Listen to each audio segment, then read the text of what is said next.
right now at 6, ERCOT in the hot seat. Obviously, what you did didn't work. I think that's fair to say.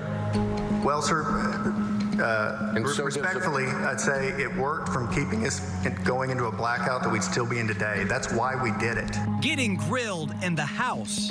Who's at fault? Not systems. I want names and detail. And in the Senate. Mr. Magnus, with all due respect, this is not a Chamber of Commerce update. This is the largest train wreck in the history of deregulated electricity. State lawmakers demanding answers on behalf of the millions of Texans who suffered during the storm. And those ERCOT hearings held simultaneously at the state capitol today.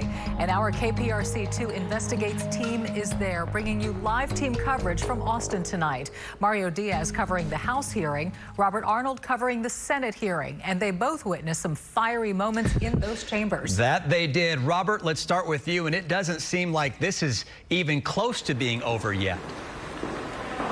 No, the Senate Business and Commerce Committee is going to have to work through the night to get through its list of 30 witnesses, and that's because much of the first part of this day was focused solely on ERCOT CEO Bill Magnus.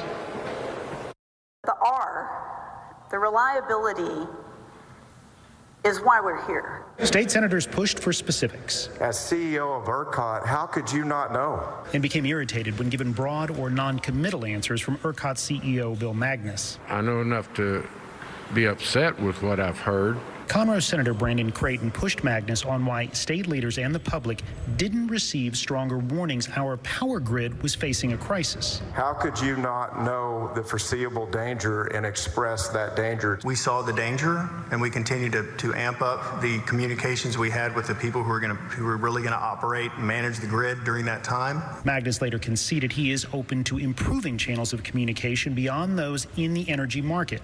Magnus was also asked if Texas's market model needs to change in light of prices skyrocketing during a time of crisis. We have to look at a system that is creating jackpot profit on the backs of consumers who are not going to be able to pay their bills. Magnus again deferred to the legislature and the Public Utilities Commission. There's a lot of buck passing and finger pointing. Houston area State Senator John Whitmire also questioned Magnus's defending of how the crisis was handled.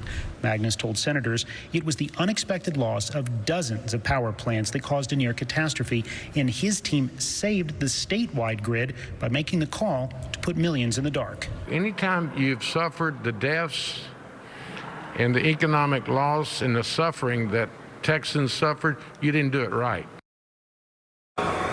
Senators also pushed for very specific reasons as to why each of the 185 power plants went down at the height of the storm. ERCOT, Bill Magnus said they are still working to get those specific details. One last point, at least 3 senators asked very specific questions about wind in terms of what type of market penalties wind would suffer if it does fail to come online, and also why does ERCOT rely on wind even during times of crisis. Those questions were quickly redirected back to the storm at hand, but do seem to be setting up a larger debate as to whether Texas is going to continue investing in renewables going forward. Reporting live from the state capitol, Robert Arnold, KPRC 2 News. Interesting, Robert. Thank you.